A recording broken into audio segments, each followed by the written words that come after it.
Hey everyone, Scott Hansen here from NFL Red Zone, and you're watching the Super Fantasy Bros podcast. 1 hour of commercial-free podcasting starts now. Enjoy the show. Welcome back to the Super Fantasy Bros podcast, and welcome into the second annual postseason award show. In today's episode, we'll be giving out a ton of awards to players for their incredible seasons in 2021. We will be doing all of the same awards from our preseason award show back in September, and we have a couple extra ones as well. So we'll be going through those. As a reminder, we did not pick the most obvious picks back in the beginning of the fall, as we tried to be at least somewhat outside of the box or somewhat bold for some of the awards that we talked about. Some hit, some failed absolutely miserably. So we will go through those, as well as giving out an honorable mention for each award before handing out the overall winner at each position.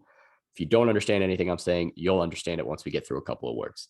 But we will get through the best of the best. But before we get into the awards, T-Gods, we did do picks every single week. So which one of us four ended up being the best of the best there? The winner of this year's picks is the Frozen Man himself, Matt Pearson. And the crowd goes crazy. Ah! Yes, sir. All right. Congrats, Matt. You deserved it. You did make the best picks. Didn't you win last year too? I did. He did. I say that every episode and I always forget. But yeah, great job, Matt. Congratulations again. I don't know your exact total, but you were pretty good. So it seems like over the last 2 years, Matt has been the one to follow for picks during the season. But let's get right into the awards, starting with the positional awards. So we're going to go through every position with our preseason predictions as well as our honorable mentions. So T-Gods, start us off for the best defense and special teams award. My honorable mention or the real one? Well, your honorable mention, and if you want to mention who your prediction was. Yeah. I'll mention the preseason prediction. It was the Rams D. Aaron Donald. I mean, he's the GOAT. Jalen Ramsey, the GOAT. I thought they were going to be the GOAT defense. It didn't turn out to be like that. They finished 13th overall. But my honorable mention for the year is Saints D. I mean, they were pretty much matchup proof. They had 7 games with 10-plus points, so that's like, we start with 10, so it's 7 of those games, they went up. They had 25 takeaways on the season. Can't complain about that. They played Tom Brady twice, and they had 12 and 13 against them. That's something to mention, I guess. That's elite. Yeah, that's something incredible to mention. And, they finished 5th overall. They were decent. I like it. Pretty solid. Pretty solid. Thanks. Saints were a very solid defense. Matt, who was your honorable mention as well as your prediction from the preseason? Was it any good? It actually turned out to be quite the prediction for me because my honorable mention is the same as my prediction, and that's the 49ers defense. I knew once they were able to get Nick Bosa back and healthy that this defensive unit was going to be elite. They also had a couple other names come off of injury this year. I forget exactly who they were. I think it was like Tariq Armstead and one other person. But yeah, if you had the 49ers defense, there was nothing to complain about all year. I agree. They were pretty solid defensive unit. Q, what do you got for us? Preseason was the football team, which turned out pretty bad. I don't know what happened. Chase Young went down and they kind of got better, but then they got worse again.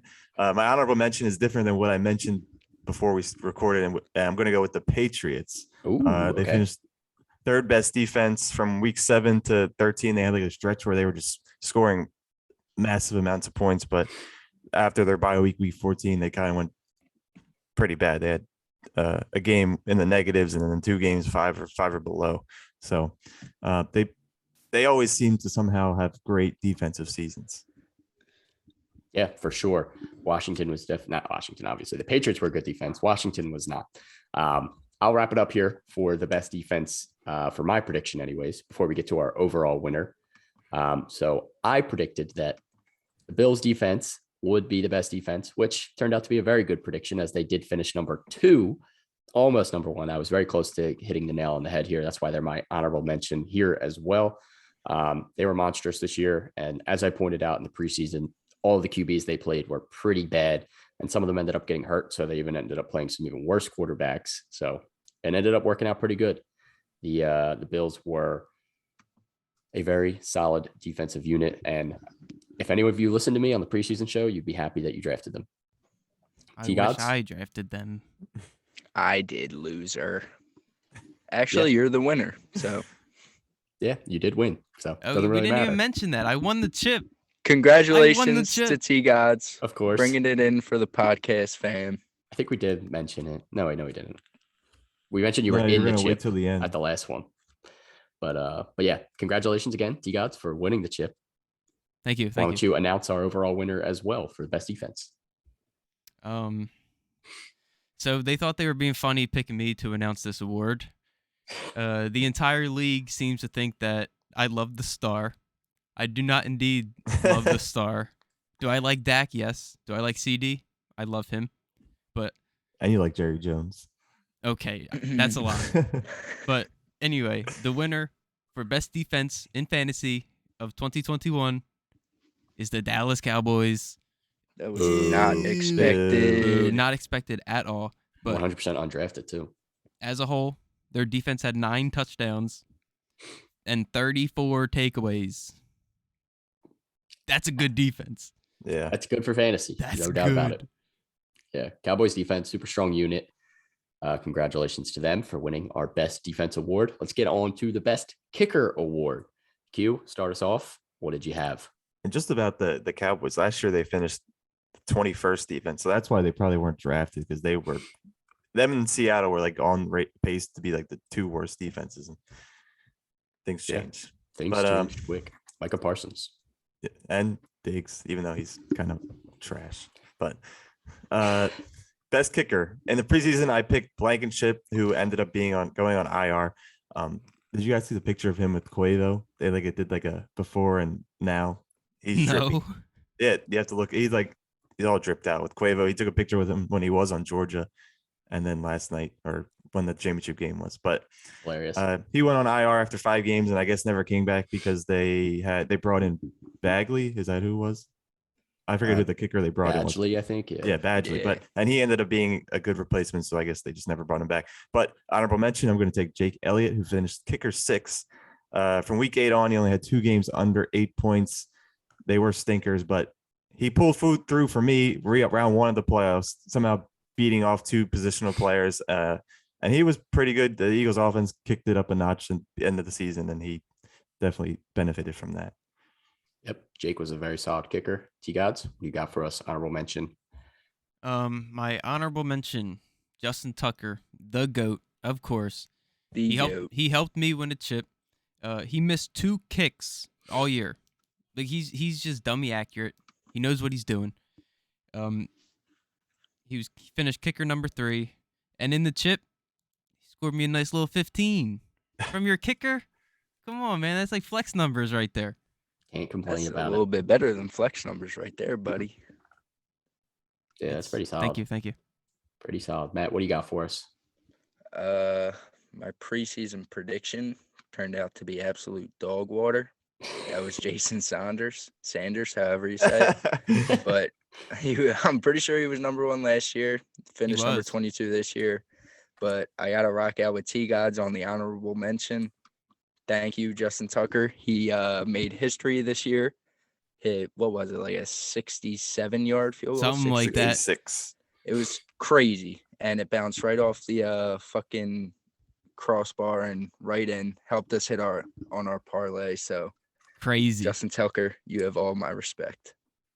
Yep, great kicker, Justin Tucker for sure. My preseason prediction was also pretty dog water. Brandon McManus finished number 17, not that great. But my honorable mention has to go to Matt Gay here. He had 14 games of at least 8 points. Come on, Matt. It's 2022 now. What are you laughing at? Sorry, bro. I saw something funny on the internet. Oh, okay. You got it. Searching the internet while doing a podcast.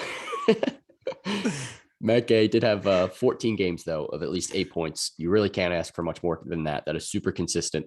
So he was pretty solid. But the overall winner for best kicker of 2021 has to be Nick Folk.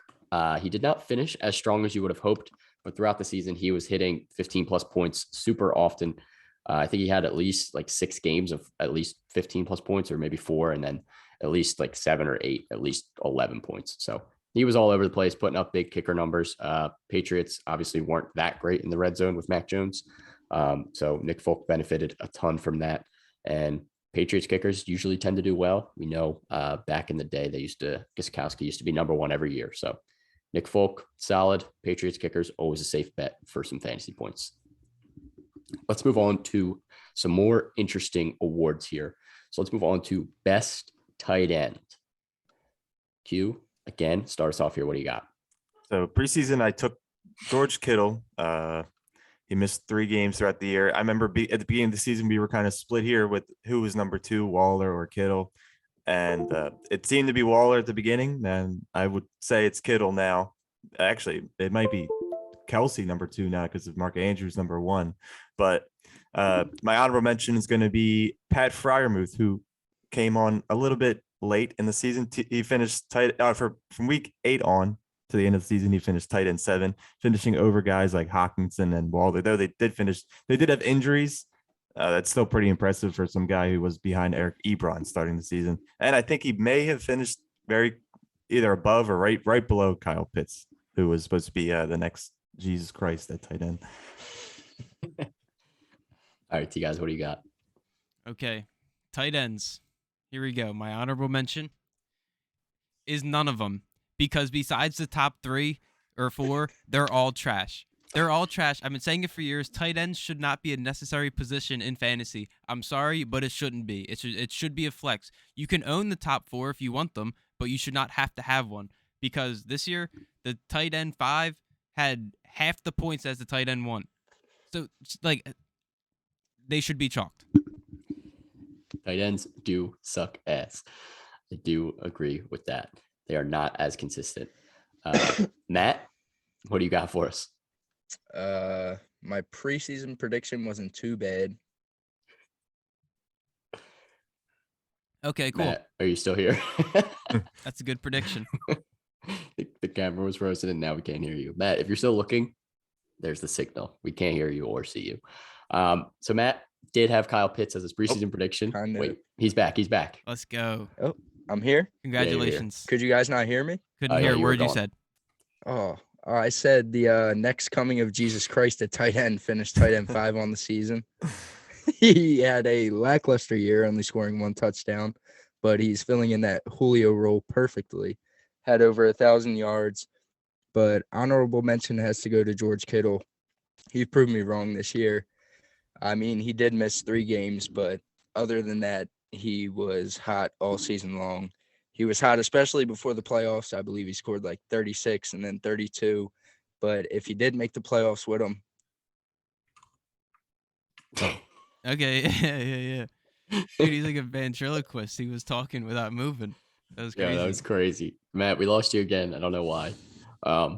It's a little crazy. But anyways, Matt is going to have some technical difficulties throughout this episode, but we will work through it here. I'll finish this off here for the tight ends. Mark Andrews, tight end 1 in points and points per game. That was my preseason prediction. Hit this John on the nose. A great prediction, to say the least. Q, the Mark Andrews hater in the beginning of the season, now must appreciate. So Mark Andrews was my prediction, and he now is also the overall winner. He was number 1 by 35 points, outperformed Kelsey, Waller, everyone else pretty much. He was being drafted around tight end 5 in the preseason. So it's awesome to see him get this far, even with the quarterback carousel after Lamar got hurt. So well-deserved Mark Andrews overall tight end number 1, best tight end award for us. Yes. And I'm going to pat myself on the back here. I said that Ertz and Guy would finish top 10, and they both finished top 10. Top 8. You did say that. I'm very That's surprised impressive. by Ertz finishing 5, but yeah, he flew up the ranks there at the end of the season after D-Hop went down.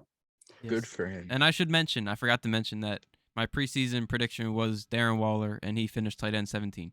So, go me. The injury bug. Injury bug got Waller for sure. All right, best wide receiver. Q, what do you got? So I first thought it would be Diggs, And of course, I think I mentioned that the addition of Emmanuel Sanders may hurt, and it kind of did. But Josh Allen also had a down year, even though he was QB1. But my honorable mention is Deebo Samuel. I know Sean's going to touch on this a little more, but he averaged 21 points a game. He caught a lot of slack at the beginning of the season because of his injury history, T-Gods. Well, most of us. But thinking that IU could be over him, I was one of them. But he became a vital part in the San Francisco offense at wide receiver / running back. And settled any debate of Deebo versus Ayuk, I believe. Yes, Deebo was quite solid. I'll touch on him in a minute. T-Gods, what do you got for us here? My preseason prediction for the best wide receiver was one that did not play a lot of games. Calvin Ridley. But in a way, he was the best wide receiver because someone's got to talk about this mental health issue. And so shout out to Calvin Ridley. We'll do it in Philly next year. Yes. Oh, my God. Slide to Philly next year, please. Please. But my honorable mention is a young man that I drafted last year and dropped after 2 weeks because he was poo-poo. But apparently he's the GOAT now. Justin Jefferson. He's just better than any receiver. He was averaging 19 points a game. He had one game under 11 points. One game. Like, I don't know. That's just absurd to me. 10 touchdowns. Finished wide receiver 4. He's a beast. He's going to be great till he retires. Great man. Yep. With Kirk Cousins. Yeah, exactly. With Kirk Cousins. Crazy.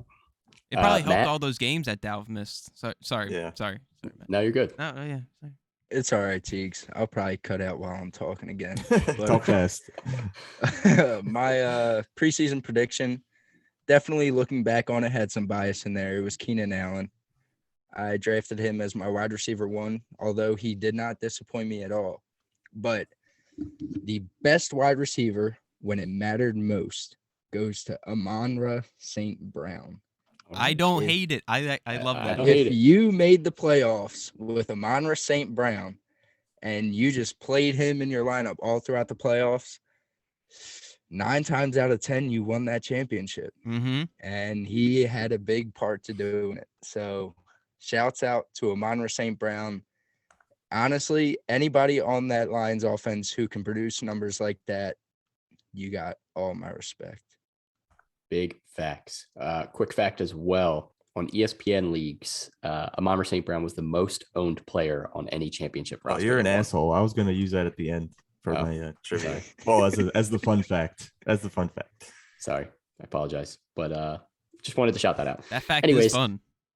It is fun. It's a fun fact. Yeah. So my preseason prediction for best wide receiver looked pretty good after a couple weeks and got really bad really fast. Terry McLaurin, he was wide receiver 20 in 2020. I thought with Ryan Fitzpatrick coming back to Washington, I thought he would be better. Instead, he got worse because Fitzpatrick got hurt and he was stuck with Heineke all season. Finished as wide receiver 25. I think he had like maybe 10 or 11 games with 10 or fewer points. So he was very inconsistent. He had a few big games early on, and when you needed him the most in the playoffs, he completely folded and disappeared. So Terry McLaurin, not the best wide receiver. So my honorable mention has to go to the same guy Q said, Deebo Samuel. If you include week 18, he did end up finishing the second wide receiver, despite being taken as the 35th wide receiver off the board. Only missed one game and never had fewer than 10 fantasy points in a game all season. So consistency was there. 8 of those games, he had 20 plus points. He was used as a running back as well. Deebo was a steal. And if it wasn't for Cooper Kupp this year, I think he would be praised a lot more than he has been over the past few weeks. He was incredible this year. So honorable mention, shout out to Deebo Samuel. T-Gods, wrap it up with your boy who is going to win this award. Cooper Kupp. Cooper Kupp, man. What can you say about him?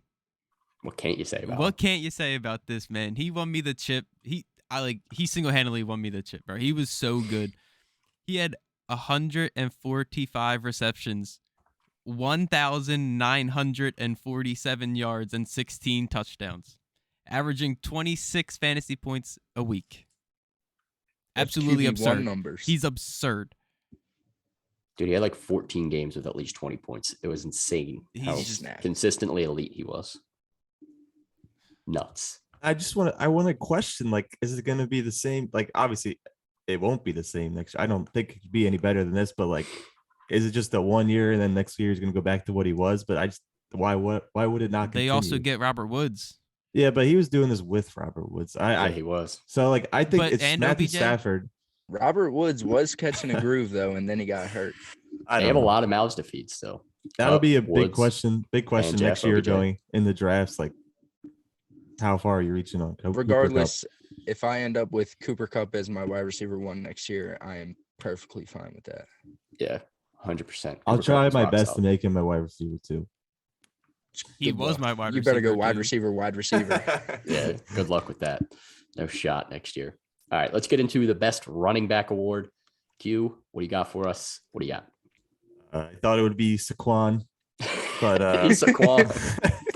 he dealt with some injury at the beginning of the season after starting really slow and just got hurt. And then the Giants are just garbage. But my honorable mention is going to be Cordell Patterson, finished RB9. I was questioning when I put $21 on him of Fab to take him off waivers, and he continued to produce outside the last couple of weeks because Mike Davis somehow was been getting too much work. But definitely very valuable. Maybe the most valuable off the waiver wire with all the injuries that have happened, and he was a good fill-in. But yeah, Cordell Patterson, after being in the league for like 20 years, he finally is able to show his true potential outside of being a kick returner. Very true. Another fun fact, you tried to offer me Cordell Patterson for McCaffrey, and I should have accepted. Oh, I would have been screwed. That was right when after like one good week, he was like, dude, I'll give you Patterson. Didn't you say that you're going to decline that and you're going to regret it? I think so. You did. I'm pretty sure you said something. And I was like, yeah, right. But whatever. You guys, what do you got? My preseason prediction for best running back was Alvin Kamara. It wasn't the worst. He finished RB8, but my honorable mention is someone that finished a lot better. And this is just a little I told you so to Shawners over here who didn't believe in him. Najee Harris finished as the RB3, 74 receptions, 1,667 all-purpose yards, 10 total touchdowns, didn't miss a single game, averaged 18 points a week. Just saying. Me and Matt tried to tell you. We did. You did. We did. I'll get into my prediction and a different award later. But yeah, Najee Harris, rock solid this year. Matt, you're up. What do you have for us? All right. My preseason prediction, I had to rock out with my boy Dalvin Cook. I mean, on a points per game basis, he was very good, but he missed some time with his injuries. He's had a history of injuries, but hopefully he doesn't experience anything that keeps him out long term like in the past. But on this one, I got to agree with Q. Honorable mention, Cordell Patterson. Nobody expected him to finish as the RB1 that he was. I mean, he does everything for this offense, from returning kicks to catching the ball out of the backfield to even being their best running back. Or safety. So, I mean, yeah, honestly, he could play everything. He is a Swiss Army knife at that position. And to see him shine like this, it's crazy to think what teams could have had in the past, but they just didn't want to give him the opportunity. Yep, very true. Do you think he'll be relevant next year? I think he will be. I mean, who knows if he'll even be on Atlanta, but yeah, it's not like he's had years of wear and tear on him. Yeah, he wasn't used that much. So maybe he will be another a nice RB2 option next year, maybe RB1 again. We shall see. Austin Eckler was my preseason prediction, and he also is my honorable mention because he was just that good. Eckler was number 2 running back on the season. He did miss a game and played less than 50% of snaps in 2 additional games. So he did miss almost 3 games, and he only finished 30 points off of RB1. He pretty much evolved into more of a true running back this year than he had in the past, with close to 1,000 yards rushing, where in the past couple of years before that, he was only around 500 or so. And he still had 70 more catches, 20 total touchdowns. Eckler was all over the place for this Chargers offense. And he would have been RB1 if it wasn't for our overall winner, Q, who was the overall winner. Who else but Jonathan Taylor? I wish that Derrick Henry finished the season because I would have liked to see how much closer it could have been between the two. But I'm glad I got to enjoy this beautiful season of Jonathan Taylor. 11 straight games with a touchdown, 200 yards away from 2,000 yards. And I think he's making the case of number one overall next year. It just took that offense to get healthy, the offensive line, Carson Wentz. But he's been nothing but consistent. I've never had a player on my team like him where he was like matchup proof. But yeah, he's possibly number one overall next year. You could argue Derrick Henry, but yeah, for sure. Jonathan Taylor was a monster, and he's only going to keep getting better. So great running back this year. Let's get into best quarterback, the last of the positional awards. Q, start us off. Josh Allen, I said would be the best QB, but I'd like to give an honorable mention to my favorite player in the league, Justin Herbert. Finished QB3. Listen to Sean's disrespectful comparison, and finishing above none other than Patrick Mahomes, which I will mention later on. He will be number one next year. He's top 3 in real life, top 3 in fantasy. Got screwed over because the Chargers suck. Pain for the Chargers after the last week here. But Q, hitting the nail on the head with the prediction there. We'll get into the overall winner in a bit. T-Gods, what do you got? Dak Prescott was a man I truly believed in. I made sure to get him. He was the second quarterback drafted in our league by me. It didn't turn out great, but I still got the chip. So I guess it did turn out great, but Dak definitely let me down a lot. So yeah, but my honorable mention is no other than the man, Tom Brady. He's too good. I'm pretty sure we had like a bold take episode or something, and I predicted him to put like 6,000 yards and 50 touchdowns or something like that. I think he had 45. Crazy. He had 43 touchdowns. I was close on that. 5,300 yards. I mean, pretty close, I guess. That was close. And only 12 picks.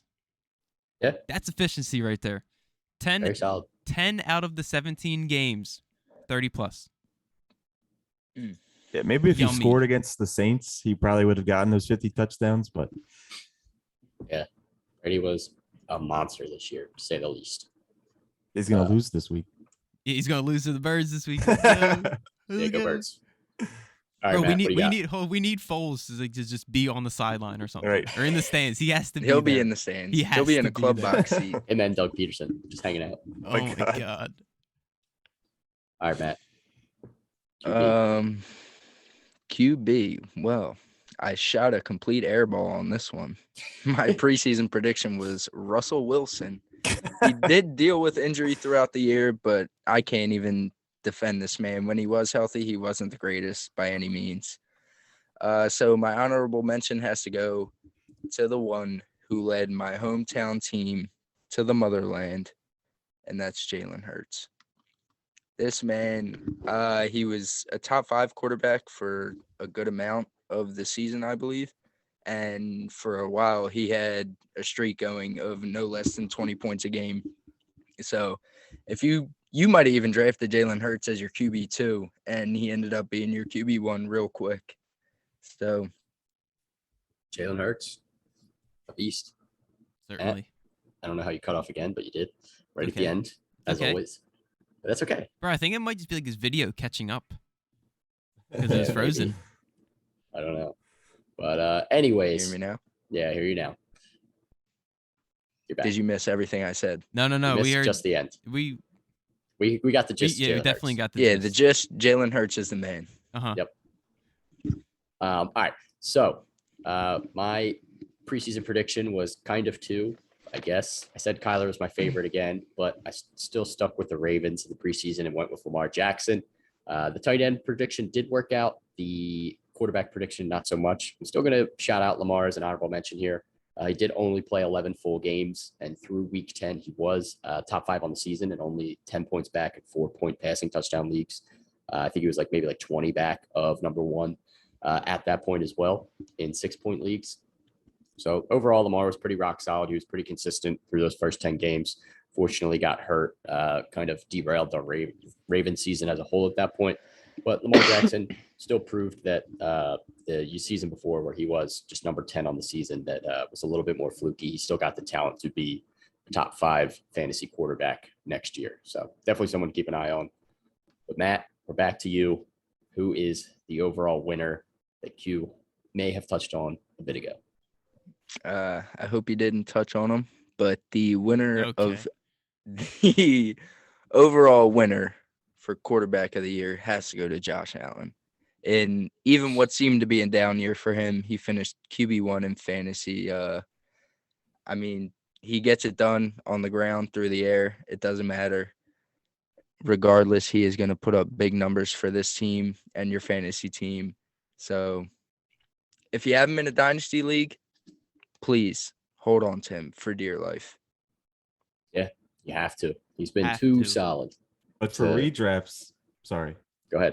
Redrafts, how still early go get him. is the first quarterback going to go? Because now there's going to be all these Mahomes woes, and Lamar's already taken his drop off, and Josh Allen had a down year. Please wait on a quarterback. I think they go round 3.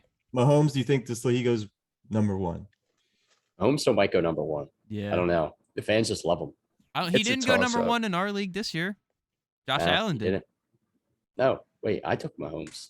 Josh Allen went before him. Mahomes and then Dak and then Josh Allen. Cass took him last pick of the second round. Yeah. Oh, yeah, you're right. Uh-huh. Good pick, Cass. Great pick. Got you to the chip. Mm-hmm. Yep. I took Mahomes, and then I think Kyler went after him.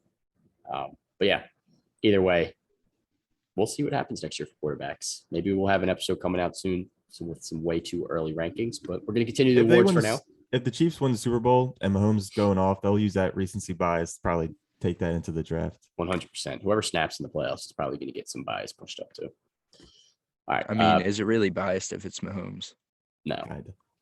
I mean, maybe a little. I said they all fall off, and they all fell off. I was just gonna say Q did call it before the season that he did. The Chiefs were gonna fall off. Thank God for Mark Andrews, because Kelsey was number 1. But if they win the Super Bowl, did they really fall off? They're not going 100%. to. As the Eagles are. If they won the Super Bowl, they didn't fall off at all. But for fantasy purposes, Q was correct. He was. I got to give him his props. Like cojones. Best value pick is the next award. So our predictions were someone that was being drafted outside the top 15 if it was quarterback, or outside the top 30 if it was a running back or wide receiver. And pretty much we were betting on them to finish around top 10. So some of our predictions were pretty ugly here. Some were pretty good. So Q, start us off. I can't wait your prediction and give us an honorable mention as well. They were all bad, man. So, yeah, preseason was Corey Davis. He finished wide receiver 63. He missed 7 games.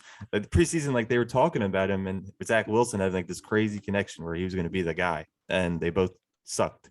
But honorable mention, Hunter Renfrow. He finished wide receiver 10. He wasn't even drafted in our main league.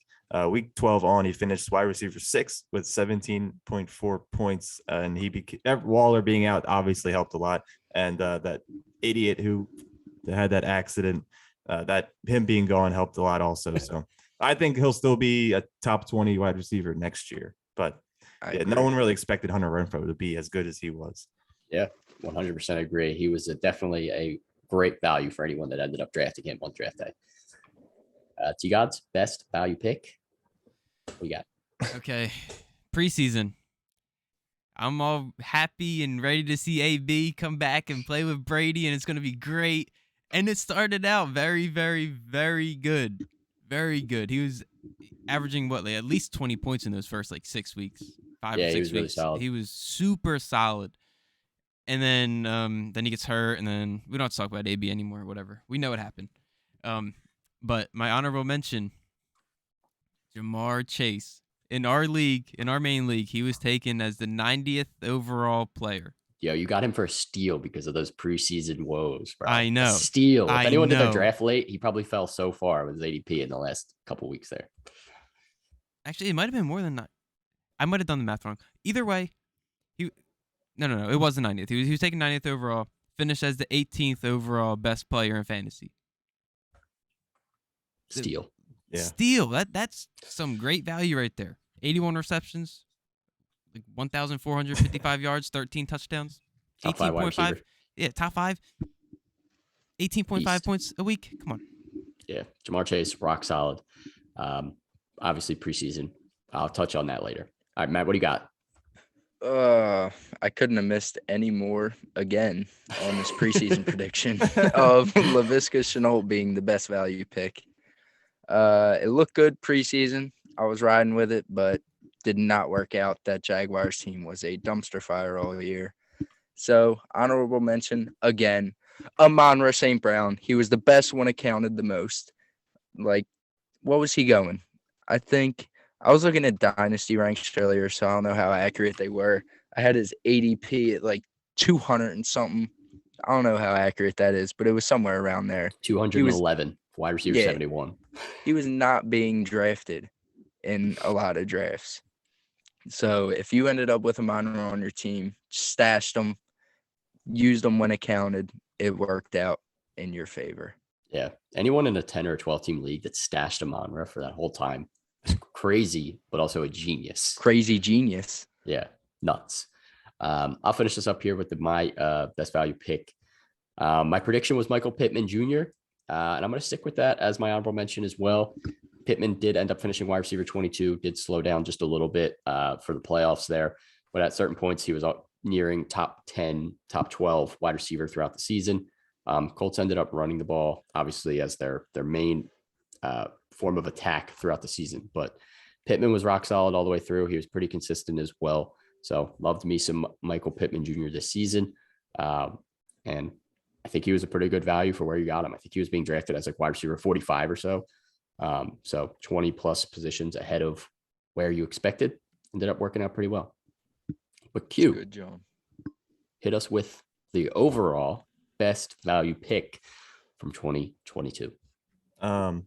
So I think the most obvious answer would be Cooper Kupp, because I don't know where he was drafted personally in our league. Was it fourth? I think it was like fourth round, fifth round.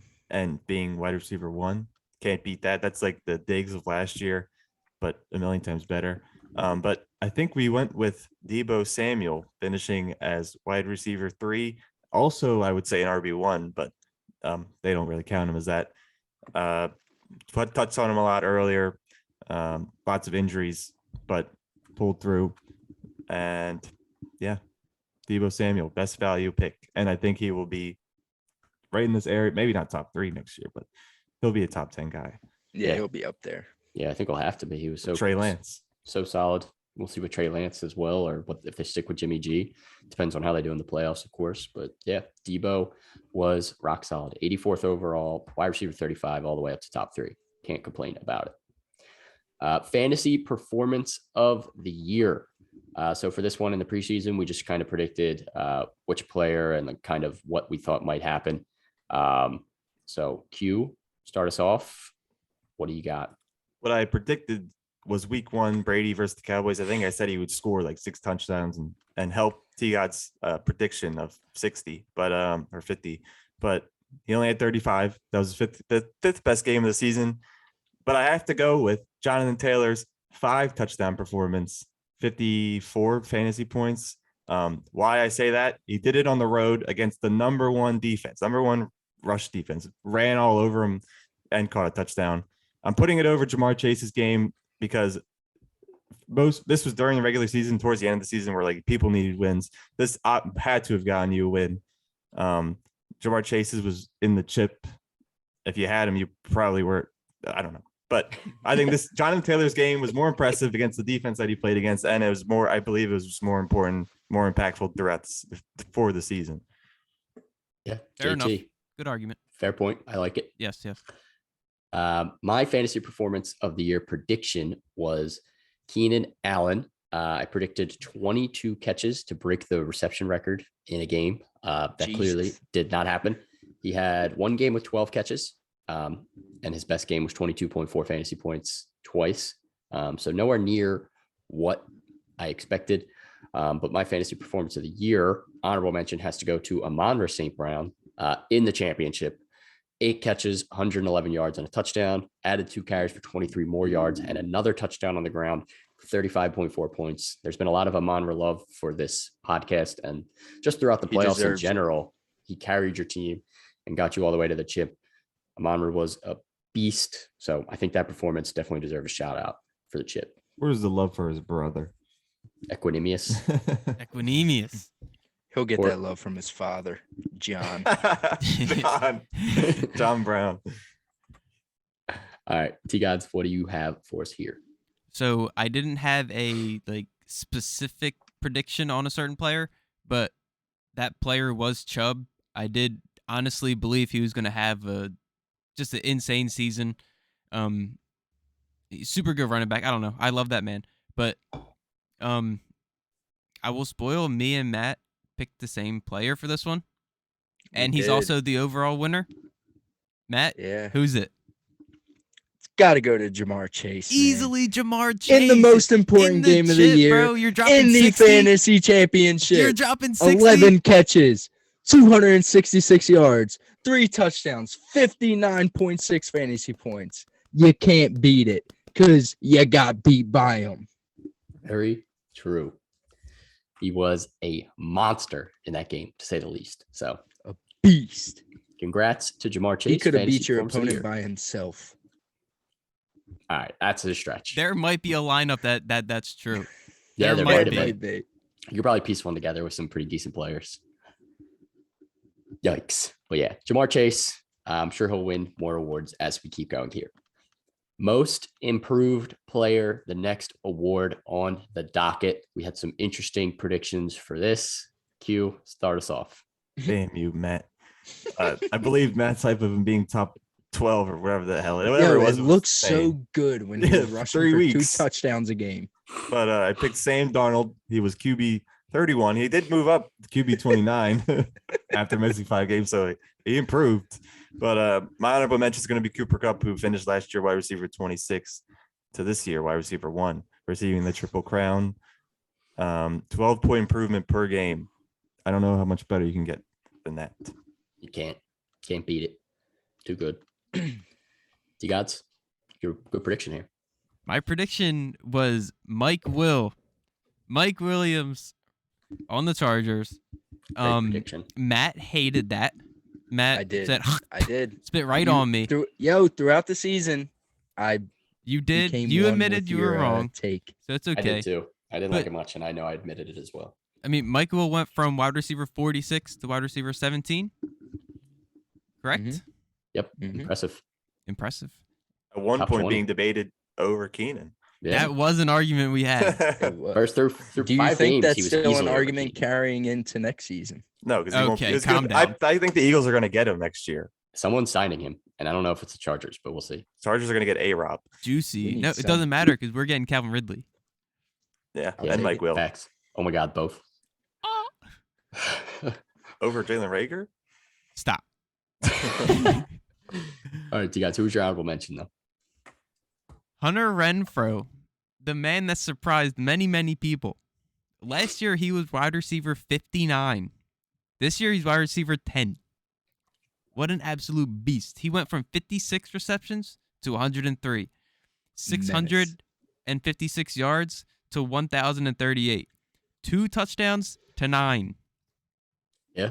Talk Was about that an going? Putting in improvement. that work in the offseason. I mean, there were a few things that helped them along the way, like Darren Waller and the That man could who be may good. not be You named. got to give credit where credit's due. No, for surely. But, I mean, if both those players are there, I don't think he finishes number 10. I don't think he finishes 10. Top He'll 20 finish top maybe. 15, probably. You think?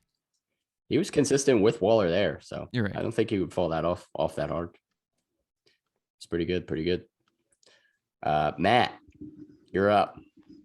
All right. Well, here goes another swing and a miss at a preseason prediction of They're at Julio strike Jones 7. being the most improved player.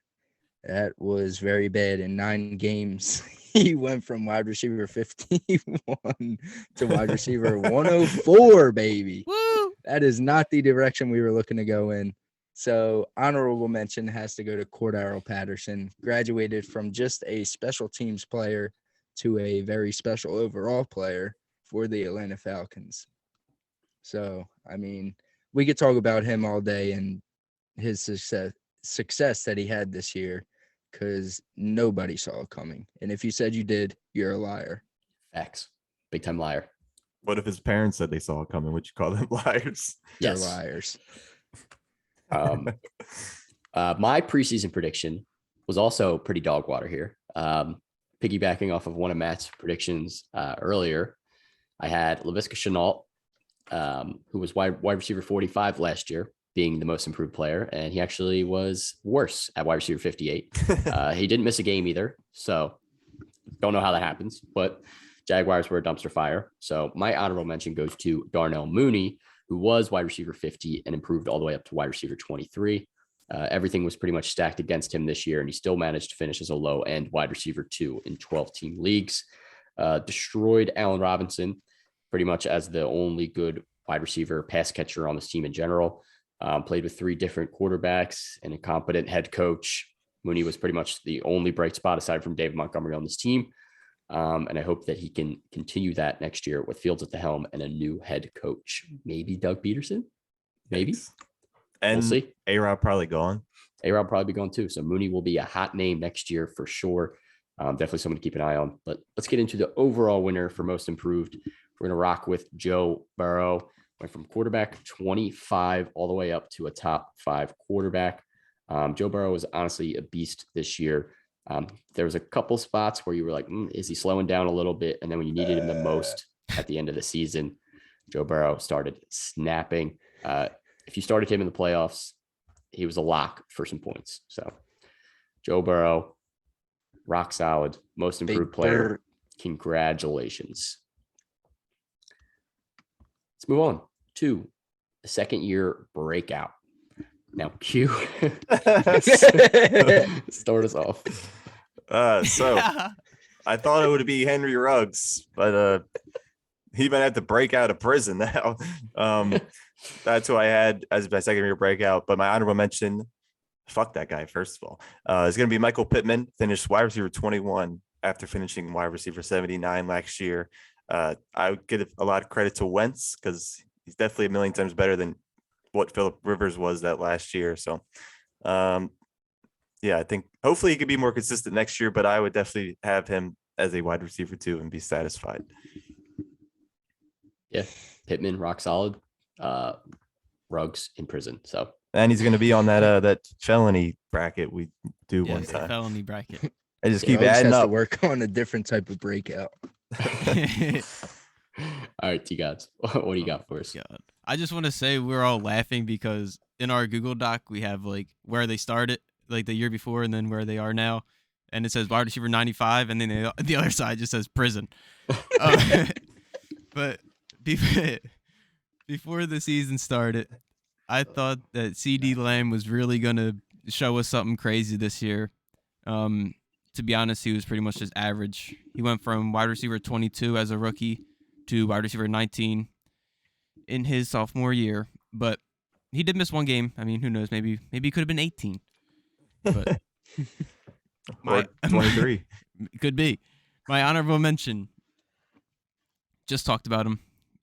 I didn't like this guy. It's Joe Burrow. I really didn't believe in him, but now I don't have any reason to doubt him. He's just proved that he's very good. Finished QB5. I don't know. We just talked about him. You guys know. Joe Burrow, second year breakout. He broke. Well earned. He did break. Matt, we got. Woohoo. I did not whiff on this one. My preseason prediction was Brandon Ayuk. Last year, finished wide receiver 35. This year, finished wide receiver 35. You made contact. He did. He tipped it. Catcher might have caught it. He might have been out. We'll never know. Balk. But my honorable mention has to go to DeAndre Swift. I know throughout the year he was dealing with a couple of injuries, but I mean, overall, you were happy with DeAndre Swift. He showed he could be the workhorse running back that the Lions expected him to be. There was slight doubt in the beginning of the year when Jamal Williams was taking some of his shine away, but towards the end of the year when Swift was healthy, he showed that he is the RB1 on that team, and he's going to be in that role for years to come. So, big ups, DeAndre Swift. Keep doing your thing, player. Yes. Swift had some charges against him, too. He would have been added to the bracket. I remember at the beginning of the season. Yo, those were fake. They didn't end up being real. Well, fake they still news. talked about. Yeah. DeAndre Swift was actually my preseason prediction. So being an honorable mention works out pretty good. He was pretty, I think he was top 5 before he ended up getting hurt. So he was rock solid. really only improved from RB18 to RB15 overall, but he did miss some games. So obviously that hurts. But my honorable mention is Jalen Hurts. Good transition there, I guess. But Jalen Hurts was rock solid. Only played 4 games, obviously, the year before because Wentz was the starter. Got the shot at the job. Ended up I can't even talk. Yo, Matt, you were back. like Yo, no racist shit. what? What? Okay. I was frozen like this. Okay. I see what you're saying. We saw you were in motion. Yeah, but we saw you go like this at least. I knew you guys were laughing at me. I was just waiting for me to come back. Yeah. Anyways, Jalen Hurts, honorable mention, finishes a top 10 quarterback and a rock solid season. T-Gods, who was the overall second-year breakout? The overall winner, Q's man, Jay Herbo. Let's go. Let's He go. won something. He set a franchise record for the Chargers. After all those years of Phillip Rivers is great. From Sean. How great was he? He's He was better. great. Okay. Not as great as Jay Herbo. Still should be a Hall of Famer. I'll die on Well, we're that. not debating that. I do not disagree. I distree. Oh, It's just because he God. played long. He just played a while. no, He he also wasn't put great. up numbers He consistently. wasn't good, bro. All right, should Eli Manning be a a Hall of Famer? Eli?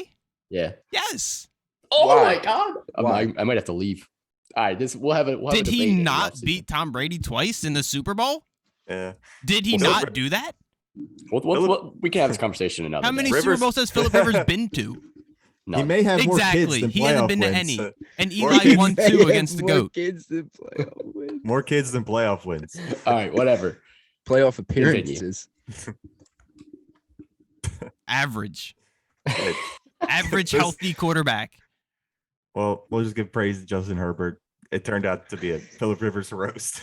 I Sorry, love Phil Phil. Rivers. I know you're watching. I'm not sorry. All right. Anyways, Justin Herbert is the second-year breakout. We will have that conversation another day of who belongs in the Hall of Fame. Maybe we'll do it in the offseason. We'll see. But let's get into the next award. This wasn't one we're giving out honorable mentions for, but we'll touch on our preseason ones. It was overhyped rookie. So obviously there was a lot of rookies that were hyped coming into this season. Q and T-Gods, you guys can tag team this first one since you had the same prediction here. Javante. Javonte Williams, yeah. Uh-huh. And he was not bad. I think that he was still a little hyped up more. You guys, Sean. hyped Yeah, him don't up. say you guys. Just say Sean. Well, I forgot if Matt was included also, but Mel still 8, even with Javante rising. But I think like the Broncos have no reason not to bring back Melvin Gordon because he had a solid season. So we'll see how much that screws with Javante Williams draft value next year. But he wasn't bad, just a little overhyped. It was a little overhyped. Well- I wasn't piping him to be accurate. I said he'd be top 20. You're going to and be he more was. wrong when you give your take. Sean will. said I Sean, will. Sean Oh, said wait. Javante I'll over get to it. Najee. Yeah, All right, I did just let Sean overlook my take. Matt, Because well, I I'll don't touch on your think- take later too. So, but all right, go ahead, Matt. Dude, Javante Williams, he honestly, did finish above his ADP by 8 spots. Yeah, so, no, he was definitely better. I'll give it to you. You were more right than we were. on that one. But yeah, I'll be wrong on this next one. Matt, you're up. I don't think I could have missed harder on my preseason predictions. I might have missed harder. So Oh my God. On this next You one. said that. I just mean like overall, but my yeah. overhyped rookie was Jamar Chase. He shut me the fuck up very early in the season. He was an absolute menace. I mean, what is there not to say about this guy? He just all right, he didn't carry the Bengals, but he definitely helped them make the playoffs this year. That whole team just rounded out towards the end of the year, and he was a big part of that. So He big learned how ups to Jamar catch Chase. in August. He did. That preseason had me scared, dude. I was like, there's no way this guy's going to work out on this team just dropping balls. yeah, But I don't know. Maybe he was using some like sticky glue or something on his hands. Had a little extra adhesive. yeah. So my prediction for overhyped rookie was Najee Harris. My reasoning behind that at the time was his ADP. It And was he a finished low above end it. RB1. And I was nervous about it. I thought he was going to be more of an RB2. I didn't see the passing work being as good as it was. And he did end up with like 74 receptions, more than Austin Eckler, which I don't know if anyone would have predicted that Najee Harris would have out-received Austin Eckler, but he did. And Najee Harris shut me the hell up pretty early on. I think after the first 3 or 4 games, it was pretty much a lock that he was going to be a top 10 running back at that point. After just seeing how talented he was, the Steelers O-line was bad, and he pretty much fought through that throughout the entire season, still almost averaged 4 yards per carry. So he was solid and very good in the passing game. I think he had like 12 catches in one game or something crazy like that as a running back. So Najee Harris, I was wrong, AF, but I didn't hate it. I liked Najee Harris, but I was just scared of the ADP. But I'm way off on that one. Scared of everything. I was wrong. Every Najee excuse Harris, in the top book. 3. Now they're in the playoffs. Now they're in the playoffs. They're going to get stomped, I think, but we'll see. Probably. They are.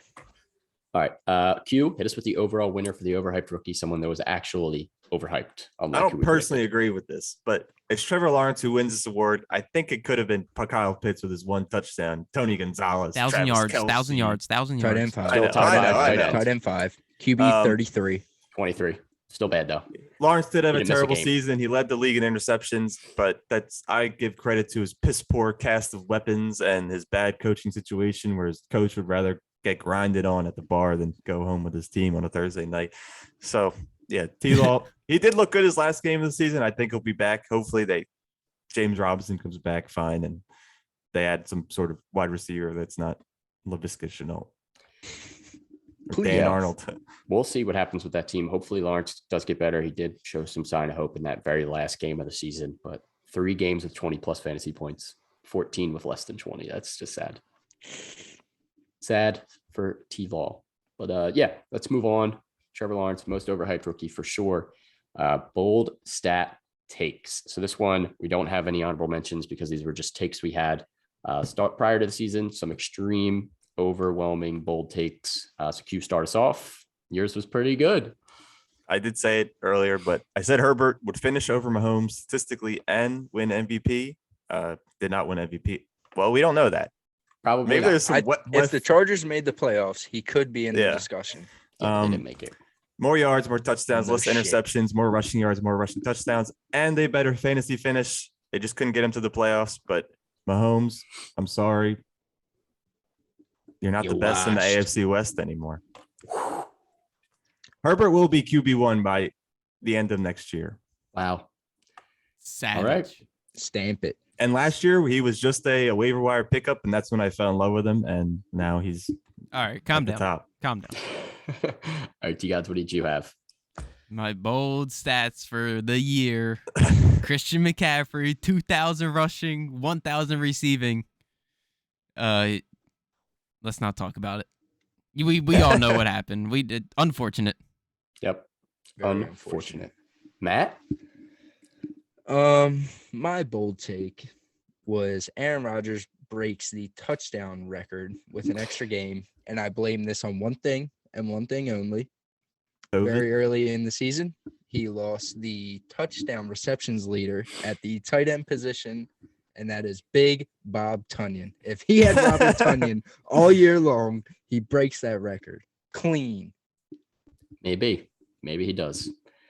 But yeah, Aaron Rodgers was pretty solid. But I'll get into my prediction here.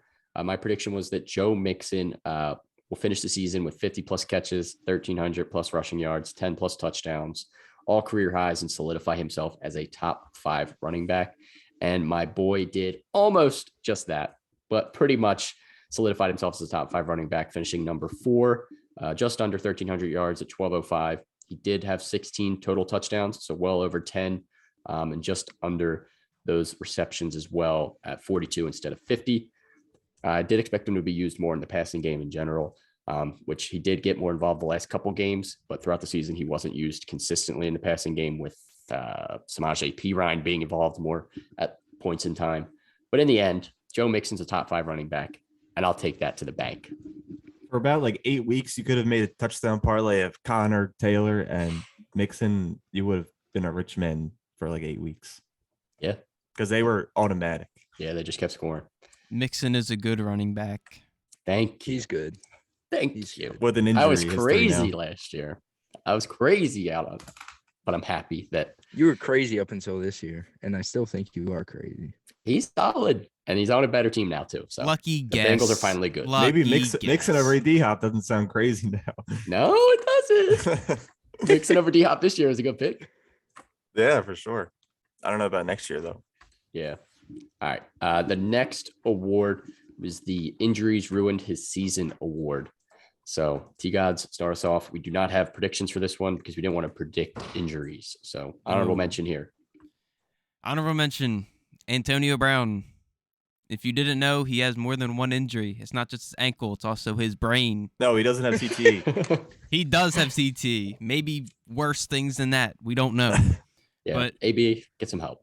Kumbaya. Seriously, get some help, bro. Like, you need some help. Kumbaya. Yeah. But he started very, very good. He first 5 games, or the 5 full games that he played, he was averaging 23 points. And Brady was clearly loving him. Like, I honestly believe if they played the whole season, if all the receivers played the whole season, I think AB finishes as the best receiver on that team. He would have. And AB was complaining that he wasn't getting the ball enough, but his target share in games that he played this year compared to any year he had on Pittsburgh, he got targeted more this year than any other year. He's just a little off. He's just a little off. When Godwin and Mike Evans both went down, that's when he started blowing up Twitter like with his ego, like I'm gonna be back, I'm gonna eat, because he knew how much they needed him, and then it all went to his head. Crazy. He'll be back next year. I don't know, bro. Too, but we'll see. We'll see how long he comes back to. Very risky draft pick. But anyways, my injuries ruined his season. Honorable mention goes to DJ Chark. He was pretty decent to start the season, only got through 3 games, did catch 2 touchdowns, had 22 targets in those games. Still wasn't really on the same page yet with Trevor Lawrence at that time either. Ended up only catching 7 of those passes, but a couple of them went pretty long as well. He averaged like 22 yards per catch on those receptions there. So DJ Chark, wish we got to see more of you this year. We'll see where what you could go. have been. I think he is a free agent now, so he might be picked up somewhere else. We shall see. DJ Chark, best of luck. Hopefully back next year as a solid wide receiver too somewhere. Q, what do you got? I'm going to from Matt's point of view, I wish that he was given this award, but Saquon Barkley, he had his best game of the season the week before he got hurt, and then had some freak injury. And then after that, it was just average. One game with 18 and a half points, and then the rest were all garbage numbers. I mean, they did just fire Joe Judge. Whenever this is being aired, it'll be a couple of days now, but so there could be some improvements, but not worth that 4th overall that I agree with Matt taking him at. Not at all. No. Matt, wrap it up here for the honorable mentions. Gotta go with my man, Derrick Henry. He seemed to be a forgotten name among fantasy owners because he got hurt kind of like midway through the season. But before that happened, he was putting up unreal numbers. He was carrying that offense single-handedly.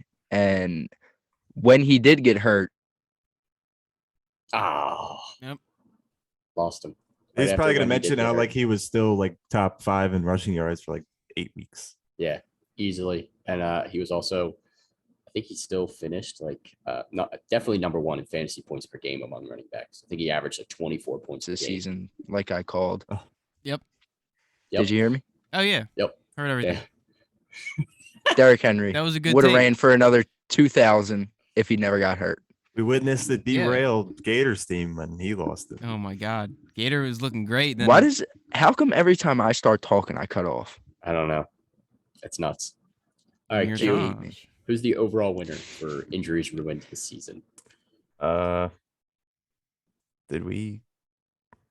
Okay, overall winner. Oh, we did do this. It's going to be Christian McCaffrey. I think this being his 2nd year of receiving the award could possibly push him down in ADP next year. That's giving our award show some credibility because maybe people will take this into when they're thinking about drafting next year. But 2 years back to back ruining seasons, eventually people are going to get tired of it. And I can't see the Panthers moving off of him for Chuba, but I don't know. I can't see him getting the same work 2 years in a row. That rules like jobs on the line. So I don't know. We'll see. I hope he's able to get through next season healthy, but I think it's going to be tough to give him that volume ever again that he got in that one crazy season. So We'll see if he ever gets back to form.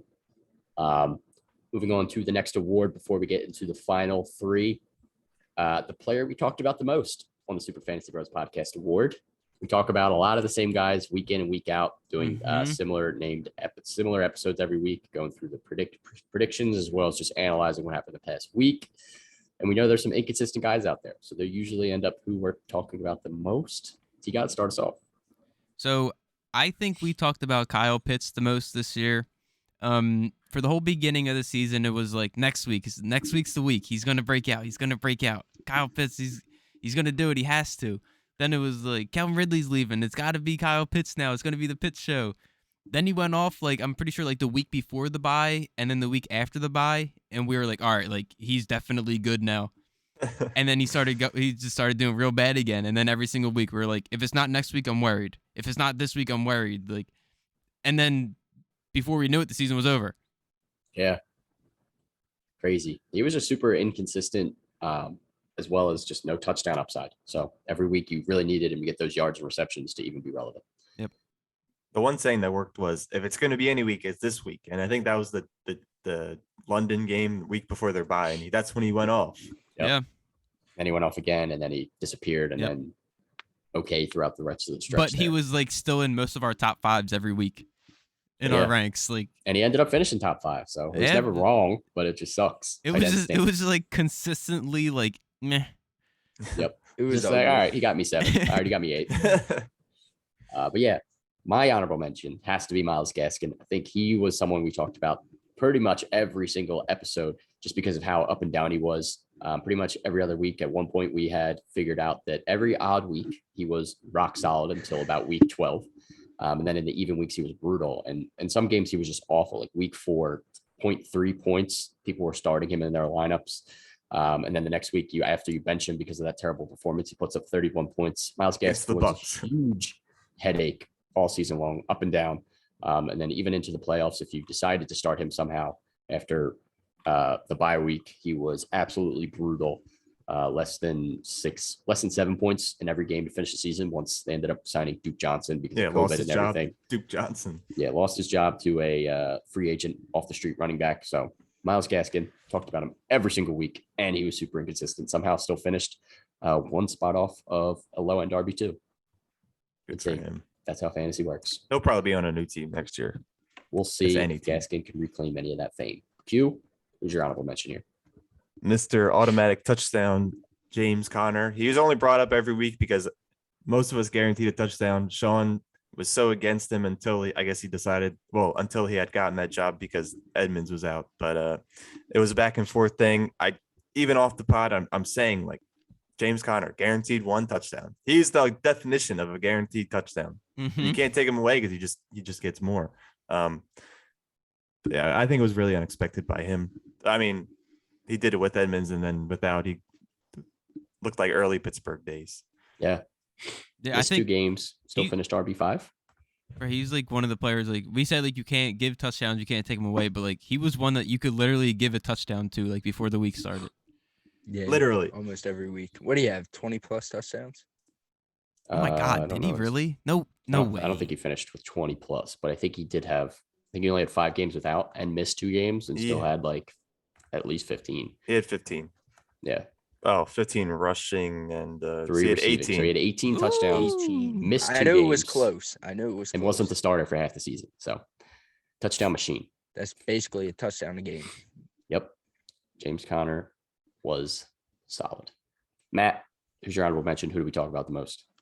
My honorable mention has to go to the Bengals wide receivers.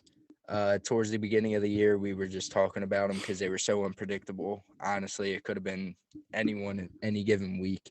But then Jamar Chase started kind of running away with it. And then towards the end of the year, we actually debated T. Higgins over Jamar Chase because Jamar was kind of down a couple weeks and T. Higgins was emerging. But I think we can all safely agree now that Jamar Chase is the wide receiver 1 on that team. And T. Higgins is a very nice compliment to that. Kind of could be like a 1A, 1B type deal.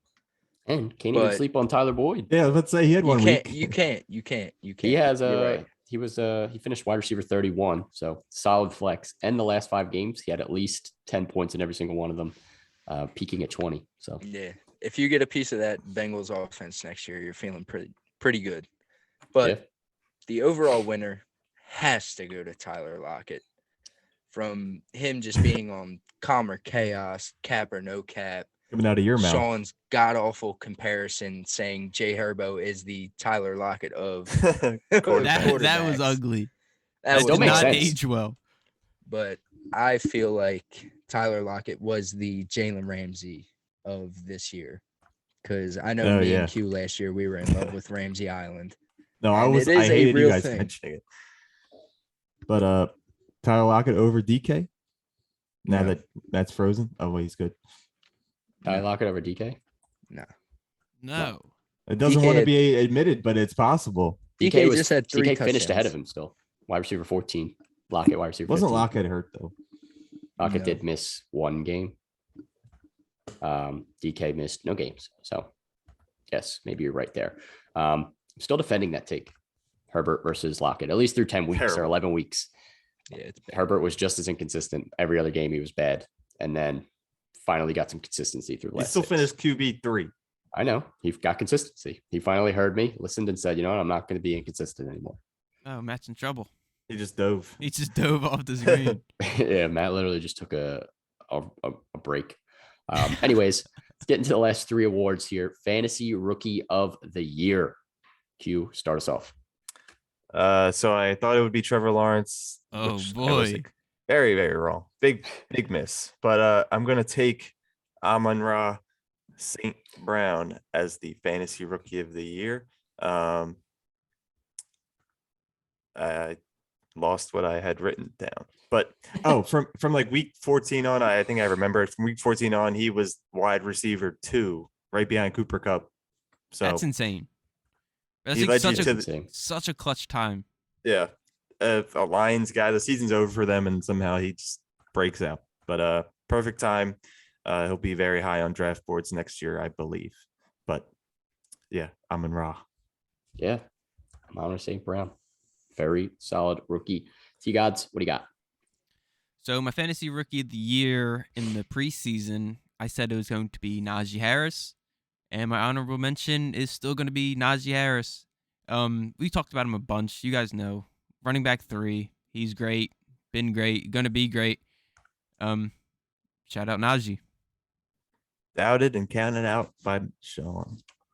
Well, I didn't want to keep saying that, but I'll yeah. believe him. I'll believe in him next year. All right. I'm taking him top 5. Good. No I'm doubt. happy. I'm happy. Yeah. Don't know how we lost Matt, but Matt, it is now your turn. How if did you're you ready know? for Fantasy Rookie of the Year. Who did you have? I'm ready. My prediction was Devontae Smith. And even though I love him on the Eagles, he was very inconsistent this year. Very up and down, even worse than Tyler Lockett, I would say. But honorable mention has to go to my boy, the unsung hero of the Houston Texans, Davis Mills. He showed out for that team. He was by far the best rookie quarterback this year. Justin Fields, who? Trey Lance, who? Trevor Lawrence, who? It's Davis Mills, baby. He is the quarterback of the future. He said, Brandon Cooks, you want to finish top 20? Bet. He said, I got you. Mills Mafia. I got you. Mills Mafia. Gotta love Davis Mills. My prediction for Fantasy Rookie of the Year was Javonte Williams. So he will also be my honorable mention. I did predict him to be top 20. He did finish top 20 at top number 17. And from week 7 through 16. So I did kind of say in the beginning as well that he'd be stronger in the second half. And he finished his RB7 from week 7 through 16. A very solid running back overall. Obviously, Melvin Gordon took away from some of that work, and they ended up finishing the season with pretty much identical stats. It was pretty crazy. But Javonte Williams, big fan of him. I think he's going to continue to improve and be a solid RB next year as well. But Matt, since you're back, hit us with the overall winner. Come on, man. Hands down, offensive rookie of the year has to go to Mac Jones. Spike! It's going to Jamar Chase. How are you going to argue it? There is no arguing Jamar Chase not being the offensive rookie of the year. It's fantasy-wise, NFL-wise, it doesn't matter.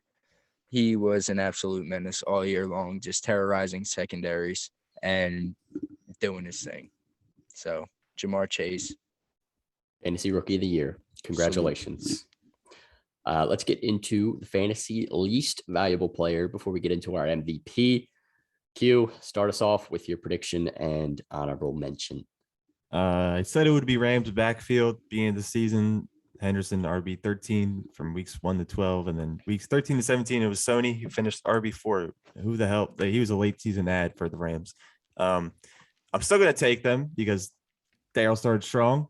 They had injuries that get to him every year. Then Sony had his time, but that made none of these backs trustable. I witnessed it because I won a fantasy game because the opponent didn't know which one to start.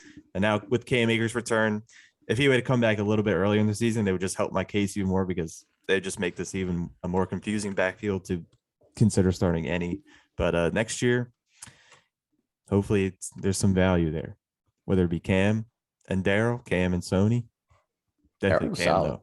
But yeah, it did get confusing from like week 12 through like 15 who to start for sure. T-Gods, least valuable player. Honestly, pretty good prediction here. Pretty good prediction. I said that Noah Fant was going to be the most Fart. dropped. Yeah, Noah Fart was going to be the most dropped player. That's probably not true, but he did finish tight end 12.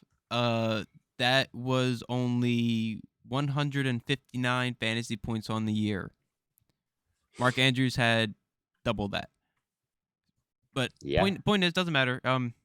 Yeah, we don't want to talk about Noah Fant anymore. My least valuable player. What? Did he miss a lot of games? No. No, So I he was gonna just say- sucks. Gronk missed like 5 or 6 games and finished above him. Yeah, Fant missed one game. Oh my god, he's Yikes. bad. Shitty. Yikes. Very bad. My least valuable player this year is Kareem Hunt. Coming into the season, I really thought that the running backs do carry the team. They do. That's just a fact. But I had real high hopes for Kareem. And through the first 6 weeks, it was looking pretty good. He was averaging 17 points in those 6 weeks. And then from week 7 on, he played 2 more games. And that was in week 12 and week 14, which is that 1 week before the playoffs start? It's 1 week before the playoffs start. I started him in that game. You needed a win that week, and you started him. I did. It was painful. And in those 2 games, week 12 he had 2 points, and then week 14 he had 3.4 or 3.8. Should have just stayed out. He should have just stayed out. Like pointless. But like he was going drafted in like the 5th round. Like most people were drafting him as like the RB2, and this man does like nothing for you especially when it matters. Like Yeah. that sucks. Tough. That sucks. Tough season for Kareem. Hopefully he bounces back next year. Matt, it looks like you are back again. There it is, just in time. Just in time. What do you got? All right. Couldn't have been more wrong on this one again. Preseason prediction, least valuable player, Leonard Fournette. He was a monster up until his week 15 injury coming in at RB3. So my honorable mention has to go to his counterpart, Ronald Jones. In my opinion, Ronald Jones should have been drafted ahead of Fournette. I'm sure some people could agree with that, but in all reality, it was the complete opposite. Ronald Jones was useless up until Leonard Fournette got injured, and I was so wrong on that backfield. It was ridiculous. Yeah. He wasn't even useful when Fournette got injured. He was decent at best. Yeah, he was like, His high was 16 points for the season, and that was once. Never over 10 other than that. So sorry, tough Rojo. break Sorry for Ronald about that. Jones. So let's Sorry get about into that. my preseason take, which might have been the worst preseason take of all the preseason takes. My overhyped rookie was Najee Harris, and then my least valuable player was Jamar Chase. Oh. So those were Big. bad. Strike 1, 2, and 3. So picking Dead, Jamar. players to do bad is not in my bones, apparently. I'm very bad about that. So if I say anyone's going to be bad next year, draft them, please. Jamar Chase finished wide receiver 5. I fell for the preseason struggles and hype because if you do go back to our episode previewing the division, I was very high on Jamar Chase. I said he was going to be the best wide receiver on this team. And then I fell for the preseason drops and reports and all of that. And I ended up putting him as my least valuable player by the start of the season. So awful take. Jamar Chase proved all of us wrong pretty quickly. And I fell for it. And I'm not doing that again. Lesson learned. Don't fall for the preseason hype. Whatever you think in the offseason is probably better than that. But my honorable mention for least valuable player has to be Ryan Tannehill. Finished QB 14. His ADP was only a little bit ahead of that at QB 11, so you're not that disappointed, but he was pretty much unstartable for the majority of the season. The ADP was ahead of Jalen Hurts and Joe Burrow, who both finished well ahead of him. He only averaged 18 fantasy points per game in 6-point passing touchdown leagues, which was only 0.4 points per game ahead of Jimmy Garoppolo and actually behind Jameis Winston before Jameis Winston got hurt. Sick. So, Wow. Ryan Tannehill, not a good season. Very up and down. Obviously, Derrick Henry getting hurt, obviously maybe would have helped him, but did not. And also, he was not that good when Derrick Henry was there anyways. So brutal but season. they still finished the 1 seed. But they still finished the 1 seed. How? So They get Derrick How? Henry I back. don't understand the team. Who T-God's scores? Super Bowl prediction lives on. Yep. It does live on. It lives on strong, but I don't understand who's scoring points for this team. I don't understand. It is Foreman a was pretty group decent. of nobodies and the defense. And they're Yeah. they have one of the best. Do they have the best record in the league? No, they're 11 and No. 5. So the Packers were 13 and 3, I think. Oh, okay. Still Yeah. second best, right? They're the best in the AFC. So Yeah, they got the it's bye. insane. It's insane. Ryan Better Tannehill with a than- ring. Imagine. Imagine. No, we shall see. no. And But, Julio. no. Well deserved. Nah. To Julio get to the deserves. overall winner, Julio does deserve. To get to the overall winner of the fantasy least valuable player, I think we all have to agree that it is Allen Robinson, just for where you drafted this man. As wide receiver 11, he was being drafted 31st overall, coming off of the wide receiver 1 season. God. Finished 81st among wide receivers and never had more than 10 points in a game. So you really cannot get worse than Allen Robinson was this year for the fall off. Brutal. Definitely the least valuable player. Anyone that drafted him probably hurt your chances right away for winning the championship. Hopefully you found some waiver wire pieces and put it back together. But Allen Robinson, big LVP this year. I remember we gave him like 4 or 5 weeks because we were like, he's done it with like Blake Bortles. He's done it with at nobodies. And then we just kind of just gave up and put him to bed. Had to. He was droppable by week 6 and shouldn't have been picked up by anyone else. So Yeah. tough season for A-Rob. Hopefully he gets it back together next season. Definitely worth a flyer. He still has the talent. We know that. Just maybe. Do we know that though? Well, we know he had the talent. We don't know if he still has it. We'll see if he can find it. Fantasy MVP. So let's get into this one. Q, start us off. The most important award. So the fantasy MVP for myself, at the beginning of the season, Austin Eckler did finish RB2 with 30 points only behind Jonathan Taylor with Great one less take. game played. And I think he only finished with like 1 or 2 less touchdowns than Jonathan Taylor too, with that 1 less game played. I could be wrong, but right now I'm going to be taking Jonathan Taylor. Of course, we wondered how long it would take for someone to surpass Derrick Henry in rushing yards. Maybe we thought it would take more than what it took, but week 8 after he went down, Taylor took over. Only 2 games under 100 yards since week 8 and averaged 25 fantasy points. So he's elite. I don't see this being something that's just a 1-year thing for him. The team's going to be the same. Jonathan Taylor. He was good last year of RB6 and RB1 now. So hopefully he can stay as one of those top 3. And I'm sure that the Colts are going to do their best to keep that O-line intact. Marlon Mack, see ya. I guess Yeah. they'll keep Hines. How does this affect Marlon Mack? That's like the sleeper clown meme. I know. Yep. That shit's funny though. All right, Matt, who is your fantasy MVP honorable mention and what was your prediction? Honorable mention. You know, I had to shout out my boy D-Hop. Wide was your receiver prediction? 12. That was my prediction. He was wide receiver 12 through week 7 before he got hurt, and then he kind of had that injury just linger all throughout the rest of the season. D-Hop is going to bounce back next year. He is not done with. Still the best in the league. I will die with that. But honorable mention has to go to Jamar Chase. He was Sean's least valuable player, ended up being one of the most valuable players. Like I said, he helped you get to the chip. If you made it to the chip with him, you most likely won it. So Jamar Chase was a savior for a lot of fantasy owners this year. I want to Yes. find the roster out there that has Cooper Kupp and Jamar Chase on the same team because that's definitely possible. And Jonathan Easily. Taylor probably. I Jonathan- drafted that and I gave you Jamar for AB. Imagine. God, you did draft that. And You you drafted all got three. Jonathan I Taylor. know. I drafted Jamar Chase, Cooper Kupp, and Jonathan Taylor. You would have had like and 300. Eckler. And And Eckler. Eckler. Eckler. Oh my God, you would Bro, have had like my- a Dude, you 300 had, point you lead. I'd had be- top. I'd be dropping Five. 200 every week. Yeah. Wow. You Set- traded half of set them away. fantasy I literally records, so- gave them away for nothing. And you still won for the chip. It nothing. doesn't matter. Your team was that good anyways. T-Gods. Let's go, Teagues. We'll definitely listen to T-God's takes next year after this incredible season. and went in as a 6th seed. Yeah. And I went in I had the most points in the league and finished the 6th seed. Almost didn't Barely make it. snuck in the playoffs. Nuts.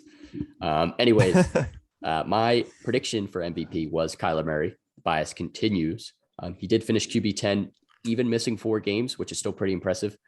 Somehow squeezing into the top 10 there. And he also finished as quarterback 4 on a points per game basis. So he was a very solid quarterback when he was active. But as the Cardinals always do, towards the end of the season, they kind of dwindled down again through like 10 weeks. He was easily in the consideration for being the number 1 right there.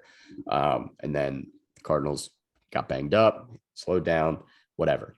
But my honorable mention has to go to Josh Allen. Talked about him a couple times, even though Q does say he did have a down year, which he technically did on a points per game basis. Somehow and still finished 1. Somehow, down year for number 1, still finishes number 1 in 2020 in one less game. He had 470 fantasy points. This year he had 474, but with an extra game. So pretty much almost exactly the same production. A little fewer yards on more attempts. So the passes weren't going as far downfield, but he did add 300 rushing yards on the ground. So it became a pure dual threat pretty much at this point.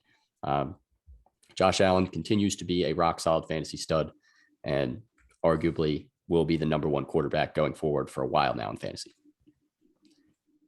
Gotta shout him out. But T-Gods, who's your prediction? And then hit us with the honorable mention and overall winner for you for the fantasy MVP. Prediction. James Robinson, me and Matt's boy. We love him till the end. Please save that man's career. Save that Get man's him the career. hell out of Jacksonville. Get He needs him to save out. himself first. Get him out. I mean, he finished RB25, missed 3 or 4 games roughly with an injury, so it had a little bit to do with it. But either way, he needs to get out of there because that Jags team is He's way too good for that franchise. way too good. But my real MVP, we try and be diverse and pick different people, but I couldn't pick anyone besides Cooper Kupp. I was nothing without Cooper Kupp. He won me the chip. You guys know what he did, like 2,000 yards, 145 receptions, 16 touchdowns. He's better than everyone else. He's just better. It's facts. You can't literally argue just better. it. You can't I argue drafted facts. him as my wide receiver 2 in the 4th round. Like, Yep. and he finishes with like a history-making season. Like, Insane. he's We the had overall seen him- winner, by the way. Sorry. Yeah. Overall winner, Cooper Kupp, fantasy MVP. By a Big landslide. Shout out. Yeah. Not by a landslide. Pretty much a landslide. Landslide. Yeah. Landslide. I think he was the Landslide. most impressive above all replacements than anyone else. JT was solid, but Eckler was right there and missed games. Josh Allen was number 1, but Brady was right behind him with a huge season as well. So Mark Andrews was also impressive, but tight ends kind of stink in general. It's Cooper Kupp. He was a monster. He literally had the most points out of anybody in fantasy. Yep. Monster this year. Cooper Kupp. Lock it in. One of the best seasons for a receiver of all time. Even with the extra game, even without it, it was still very good. So Even with Stafford playing like dog shit the last couple weeks. Give Yeah. Stafford his props. He Stafford good. is responsible for 2 of the greatest receiving years of all time between Calvin Johnson and Cooper Kupp. Yeah. Big shouts out Matthew Stafford. Yeah. Cooper Kupp disappeared last year with Jared Goff, but came back fully this year. Fully the Breakfast Boys. Somebody the other day was trying to tell me that Jared Goff is a better quarterback than Matthew Stafford, and No. I almost punched him Yeah, I was about to directly say, in you his should've just jugular. socked him. It's a bad take. All right, Q. Trivia. Do we You have got a question? 2 questions for you today. 2 questions. Oh, Q pulled shit. one out of God nowhere. damn. I'm ready. I did pull one out of nowhere, but are you ready? Yeah, I was born Can't ready wait to lose the last two. All right, for a point each, there's 5 possible points in this question. Name the top 5 players in fantasy lineups this year. So these 5 players were in most of the fantasy or most playoff teams rosters, which end up being in the lineup because they were startable. Wait, explain that again. So these 5 players were in the most Championship fantasy rosters? No, Yeah. just playoff team rosters. Just playoff team rosters. Oh, Yes. playoff team. Okay. I think I saw something about this, but I'm not 100% sure. I know for a fact I did. So whatever. I don't know. Playoff team rosters, huh? Playoffs. Straight guesses. Now the championship isn't far off, but there are differences. I'm sure. All right. Let's go with this. Fuck it. All right.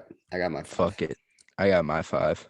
All right. All right, read them off. The 5 in order. Cooper Kupp. Yep. How did I not write that? Jonathan Taylor. Yeah. Ronald Jones. No way. Yeah, because Everybody Fournette. picked them up. Yeah, Wow. because they played the Jets the first round. Brutal. Debo Samuel Damn it. and Amon-Ra St. Brown. Yeah. Got one. I got Got 3. 2. Players who missed the cutoff: Eckler, Justin Herbert, and Mark Andrews. And How was Jamar not on that list? he was in the most championship rosters, I put or just missed the cut of championship rosters. I put Rashad Penny and Brady as my other 2. I But he put did get Amon-Ra, Rashad Penny, Jamar, Mark Andrews, and JT. All right, the final question. Just to find it. 1 second. All right. So for the playoffs, for a point each, there's 3 points possible. Name the top 3 running backs of this year's playoffs. So they put up the most points through weeks 15 to 18. I'm counting week 18 also. Okay. Counting week 18. Yes, because people That's did play in important. week 18. That I is can go down to important. week 17 if you want. No, it's fine.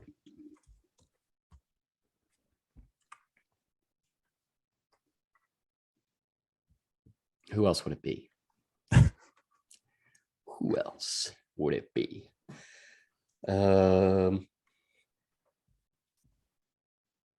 Screw it. I got all 3. I got all 3. Well, maybe we have I the same believe that answers. one of you had it, and it's going to be T Gods. The top 3 is the top 3. Okay. Nah, it's not. Okay. The top 3 from weeks 15 to 18. Number 1, Devin Singletary. Oh, I forgot about him. Number What the 2, fuck? Rashad Penny. Got that one. And number 3, Austin Eckler. Got that one. Got that one. And if I were to just do week I got 17, Eckler. David Montgomery would be 3 instead of Singletary. I got 2 of them. I got Rashad That's Penny and whack. Eckler. All right, I doesn't put matter. Sony Michel. Sean won trivia this year by like 15. I It think doesn't matter. I won picks. Get your picks up. Why are you screaming? I did say 'Cause- Patterson was the most valuable waiver ad, but it could have been Penny because he went off at the end. Penny was rock solid too. There was a lot of good, and Amon-Ra obviously Yeah.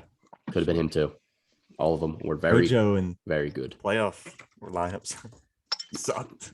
Yeah, Rojo, bad take. All right, that's it. Postseason award show. folks. Damn, man, that's it. What a great, crazy season 2021 was. Ton of ups and downs. COVID came back with full force. So here's to hoping for a better 2022. Congrats again to our boy T Gods for winning our league. Thank you. Let's go, Thank you. T. Let's go. Let's go. Show the Hey, trophy. congrats. Show the trophy. The trophy? Where is it? It's back there somewhere. Oh, that's mine. It's right here. I need it. 2 years, 2 Bring it to people. T-Gods I from this can the- weekend. smell it. She should have had a close up all season. I mean, all episode.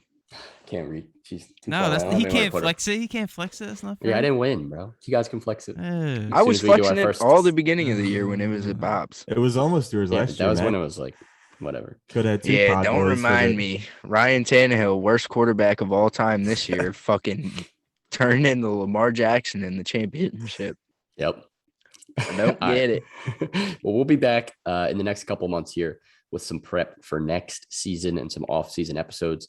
We'll also be coming out with some more unique content on YouTube throughout the offseason to stay active. So stay tuned for that. One last time, make sure you're following us here on Twitch if you're watching.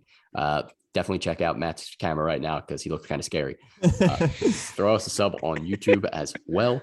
We're on Spotify, Apple, SoundCloud, not SoundCloud, but everywhere else, Spotify, Apple, wherever you get your podcast, we are there.